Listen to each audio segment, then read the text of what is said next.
The letter was taped to my own front door.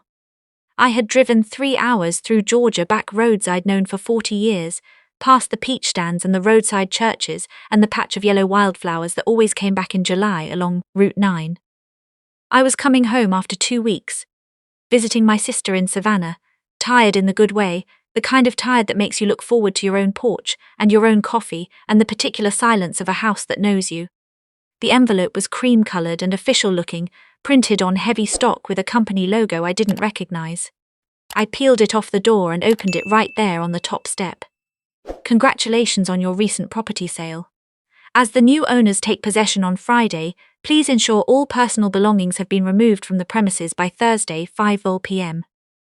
I stopped reading. I read those 2 sentences 4 more times before my brain would let them land. Then I read the address printed in the letterhead.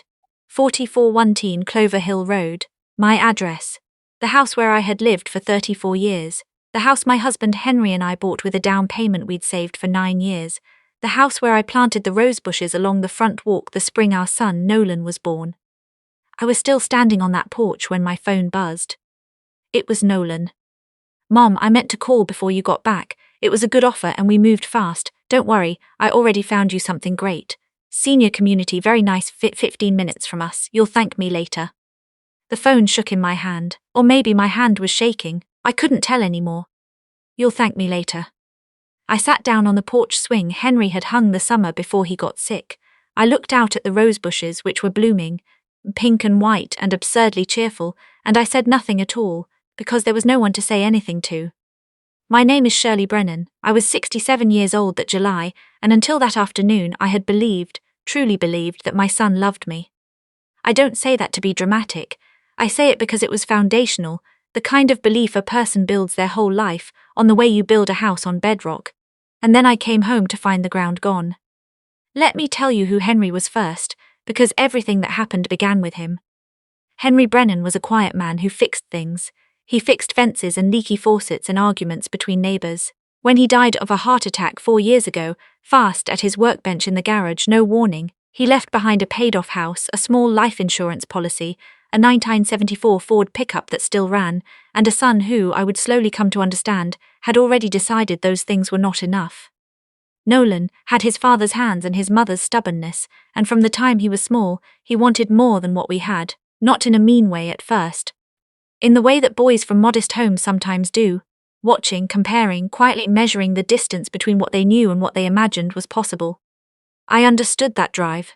I had worked 22 years as a schoolteacher, and I respected ambition. What I did not respect, and did not see coming, was what that wanting turned into once Portia arrived. Portia came into Nolan's life 3 years ago at a real estate conference in Atlanta. She was 36, polished in the way of women who have never had to worry about the cost of their polish.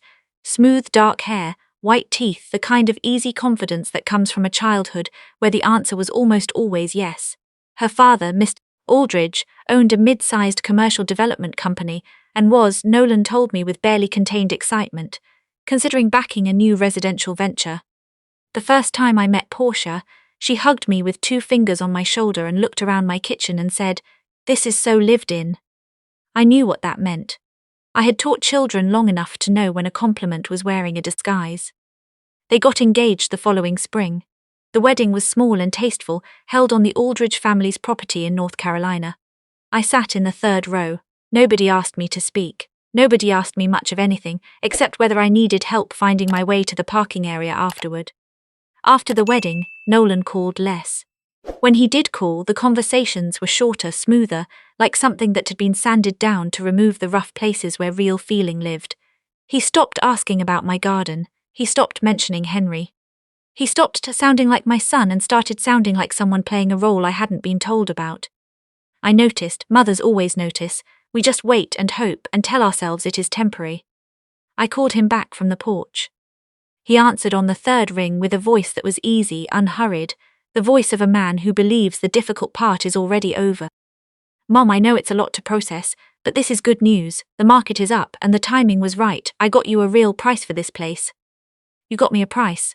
As if the house were something he owned. I asked how a sale had gone through without my signature on anything. There was a small pause. "You signed a power of attorney last fall, Mum. Remember, For the property tax filing. It covered any real estate decisions related to the property. I did remember. He had come to visit, a rare thing by then, with papers in a folder and a rush of explanation about county assessments and filing deadlines, as I had signed because he was my son and I trusted him, and he had driven 4 hours to hand me the pen. I asked when he had planned to tell me. "I'm telling you now," he said. I asked where my furniture was, my photographs, Henry's tools in the workshop. Another pause. "I had it moved to storage. I'll text you the address. Portia's assistant arranged it." Portia's assistant. My 34 years of living sorted and boxed by someone I had never met, on behalf of a woman who thought my home was lived in like that was a gentle insult. I said, "Nolan, this was your father's house." He said, "Dad's been gone 4 years, Mom, you can't live in the past forever." I did not answer. I pressed end and sat on the porch swing until the sky went pink and the fireflies started over Henry's back field. My niece Maxine arrived the next morning. Maxine was my younger sister's daughter, 38 years old, sharp as wire, and blessed with the kind of directness that made nervous people shift in their seats. She worked in property law outside Atlanta, which meant she knew things I didn't, and she had driven up the night before after I made the mistake of calling her. The mistake, I mean, in the best possible way. She sat across from me at the folding card table someone had left in the garage. My kitchen table was in storage by then, and she drank black coffee and read everything I had, the congratulations letter, the power of attorney document I had photographed on my phone, the text from Nolan. Her face went through several changes I did not like watching. Then, she looked up. "Aunt Shirley, this power of attorney is not what he told you it was." I asked what she meant. "It's a general financial POA with real property clauses. It didn't just cover tax filings, it gave him authority to sell, transfer, or mortgage this property in your name." The air left my chest slowly like something deflating. "Did you read it before you signed?" I told the truth. I said no. I said he was rushed and I trusted him. Maxine set her coffee down carefully, the way people do when they're being careful with everything at once. "What did he get for the house?" I didn't know. He hadn't told me the number. She picked up her phone. Within 10 minutes, using a property records database she accessed through her firm, she had it. $412,000. The garage went slightly blurry for a moment. "What did he tell you the offer was?" she asked. I said he hadn't given me a number at all, just said it was a real price. Maxine made a sound that wasn't quite a word. She turned her phone toward me and showed me comparable sales on Clover Hill Road. The house 2 doors down, smaller lot, no outbuildings, had sold the previous spring for $380,000. The property on the corner, with the old barn Henry had always admired, went for $460,000. "Aunt Shirley, what's on your 3 acres besides the house?" I told her about the workshop, the root cellar, the pond at the back of the field. She asked if anyone had ever mentioned the land's value separately from the structure. I thought for a moment, then I remembered. 6 months ago, Nolan had asked, almost casually, whether I had ever had a percolation test done on the property. I didn't know what that was. He'd said it didn't matter. Maxine set her phone face down on the table and was quiet for a moment. "A percolation test," she said, "is done when someone wants to know if land is suitable for a septic system, which matters when you're looking at subdividing a parcel or developing it." Something cold moved through me. "Are you saying?" "I'm saying I want to see who bought this property." The buyer was a holding company called Aldridge Grantham Residential Partners, LLC.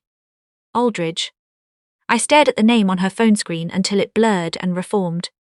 Portia's father had bought my house. Or more precisely, Nolan had used a power of attorney he had misrepresented to sell my house to his father-in-law's company. At a price that, Maxine explained carefully, was not dishonest on its face, but sat at the lower end of market for a parcel with this kind of development upside. I asked her what development upside meant. She said the 3 acres sat at the edge of a rezoning corridor. There was a county proposal, public record, filed 8 months ago, to allow higher density residential development along that stretch of Route 9. If the rezoning passed, the land alone could be worth close to triple what Portia's father had paid. I thought about the percolation test question. About Nolan driving 4 hours to rush me through a signature. He knew, I said. Maxine did not argue with me. That evening, after she left to make calls from her car, I went into Henry's workshop. The tools were still on the pegboard because whoever Portia's assistant had sent hadn't gotten to them yet. The coffee cans full of sorted screws, the grease smell and cedar smell, and the particular quiet that had belonged to him. Something was on the floor just inside the door, a folded piece of paper slipped under the gap at the base. No envelope, no name on the outside. The closing attorney had concerns. She filed a notation in the record. Ask about it before Thursday. They are planning a celebration dinner Friday night. Aldridge is bringing his investors. Your son is counting on you staying quiet and staying home. I read it 3 times. Then I looked around at everything Henry had built, and something shifted inside me. Not loudly, the way a lock turns when the right key finally finds it. Maxine came back the next morning with a name, Bonnie Reeves, a closing attorney practicing in town. Maxine knew her professionally, slightly, enough to make a call. Bonnie had, in fact, flagged a concern during the closing. She had raised the question of whether the POA's scope adequately covered a transaction where the buyer had an existing familial relationship to the grantor's son. A conflict of interest question. She had been told by Nolan that I was fully informed and that the familial connection had been disclosed. I had been told nothing at all. Bonnie had filed a notation in the closing record, said nothing further, and moved on, because Nolan had assured her everything was handled, and she had no direct evidence to the contrary. Until Maxine called her. She'll talk, Maxine told me standing in the driveway, informally for now, but she'll provide the notation in writing. I asked Maxine what she thought this was really about. She sat on the porch steps, the porch that was no longer legally mine, which neither of us mentioned, and she said what I think I had already known for some time but had not wanted to name. I think Mr. Aldridge agreed to back Nolan's development company on the condition that he could acquire this land at a favourable price. I think Nolan arranged it through you because you were easier to go around than an outside seller, and because he assumed you would never look closely enough to question it. She paused. And I think he told himself it was fine. That you'd get the money eventually. That's how people justify the thing they know is wrong. They make it sound like generosity. I looked at Henry's rosebushes.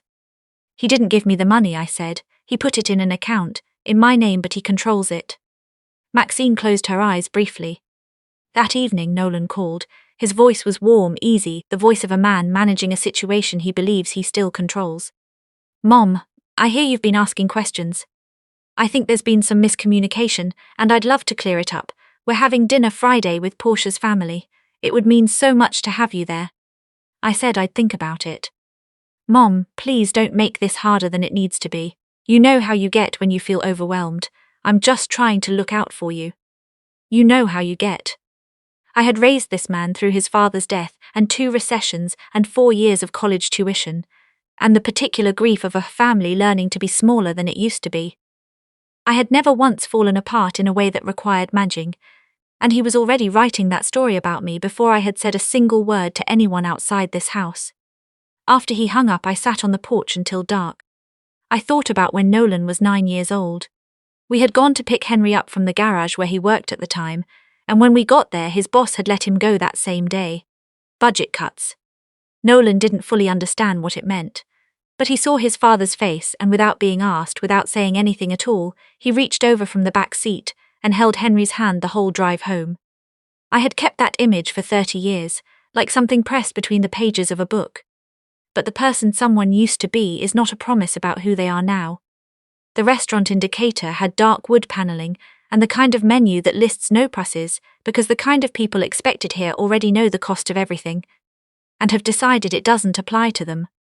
I wore a blue linen dress. I put on the pearl earrings Henry gave me the year we paid off the mortgage. I drove myself and arrived 5 minutes early, which I have done my entire life.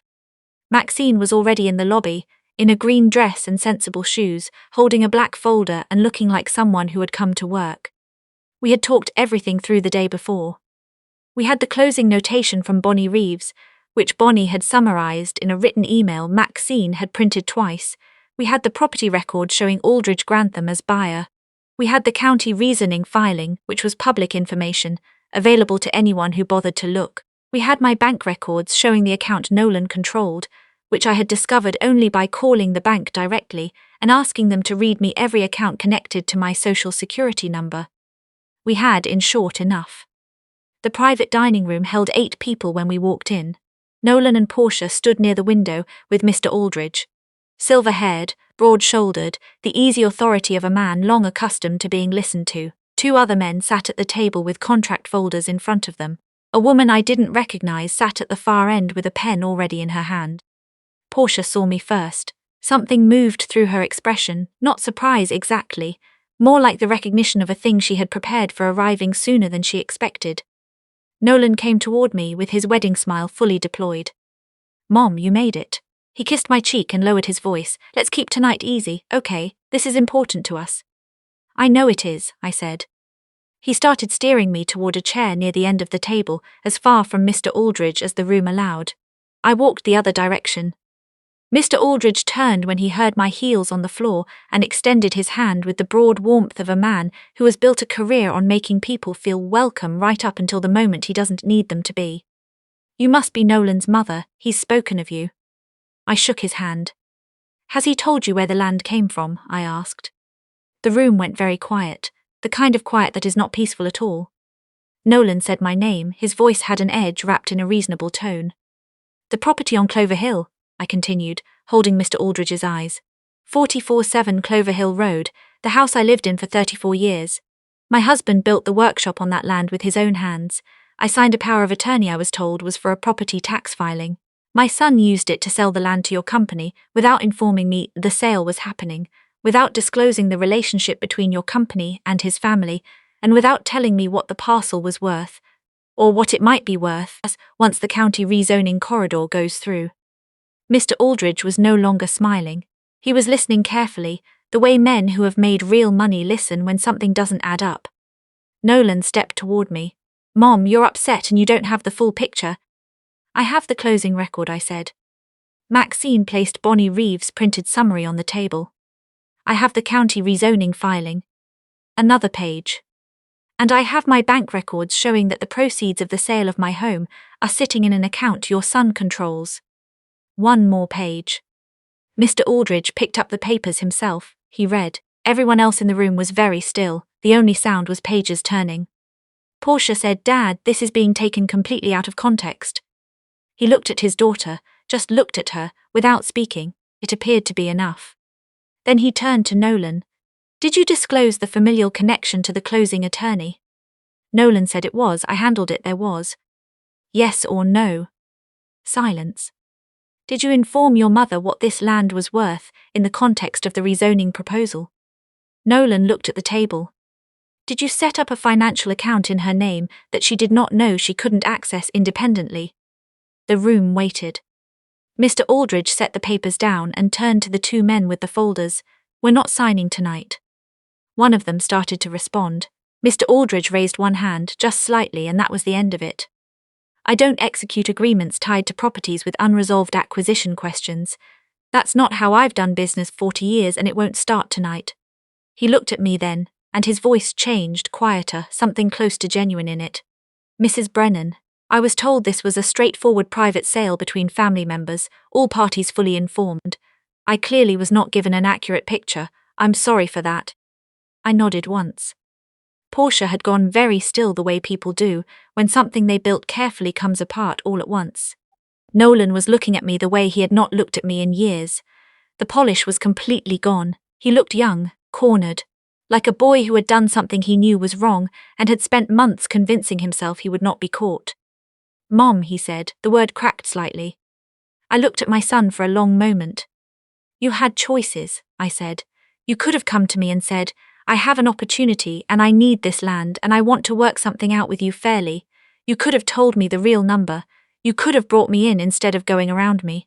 I would have listened. I might even have said yes." He said nothing. "But you decided I was easier to manage than to respect, and I think somewhere you told yourself that was the same as taking care of me." Maxine came to stand beside me, close and quiet. I picked up my purse. "My attorney will be in touch about the account." I walked out of that restaurant into the warm July night, and I stood on the sidewalk and looked up at the streetlights and just breathed. Simply breathed. The months that followed were not easy. The bank account was frozen pending a legal review. The closing notation became the centerpiece of a restitution process that took 4 months and involved 2 attorneys and more paperwork than I had ever seen in one place. There were costs I had not planned for, and they hurt. But in the end, the property reverted to my name because the power of attorney, as Bonnie Reeves had been right to question, did not adequately cover a transaction with this level of conflict of interest when properly scrutinized. The county eventually did pass the rezoning. What that land may be worth one day is not something I think about very often. I think about the rose bushes. I think about the rose. I came home on a Tuesday in November. The storage company brought my furniture back. I rehung Henry's tools on the pegboard in order the way he kept them.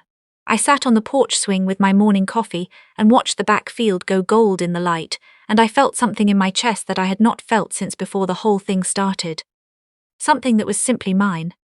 The Aldridge deal collapsed without the land parcel it had been built around. Nolan and Portia stayed together, which I neither expected nor fully understood, though I have lived long enough to know that people tend to stay with the arrangements that cost them the most to build. Nolan called in December. He didn't try to explain or justify, he said only, "I know I can't undo it." And there was something real in his voice for the first time in a long time, not the formants, not the managed warmth, just a man beginning to understand what he had done and what it had cost. I said, "No, you can't undo it." Then I said, "But the next choice is still yours to make." He was quiet for a while, then he said he'd been talking to someone, a therapist, that it was helping. I told him I was glad. I do not know yet what we will become to each other. I have lived 67 years, and I know better than to mistake a phone call in December for proof of transformation. I will watch, I will wait, but I will do it this time with my eyes open all the way, which is the one thing I should have been doing all along. What I know is this: my house stands. Henry's rosebushes will come back in April the way they always do, and the morning I came home from Savannah to find a letter on my own door, the morning everything I thought I knew broke open, that was also, I understand now, the morning I stopped being someone who could be quietly moved out of her own life. So if you are out there, if you are someone whose kindness has ever been mistaken for permission, whose silence has ever been counted on by someone who should have known better, I want you to hear this. You are not required to protect the lie just because it belongs to someone you love. Being a mother does not mean being a resource. Being gentle does not mean being available for whatever someone else decides to take. The truth is heavy, telling it costs something, but so does carrying it alone for the rest of your life, and I know now which weight I would rather bear. Stand up, say what happened, let the room change around you. It will.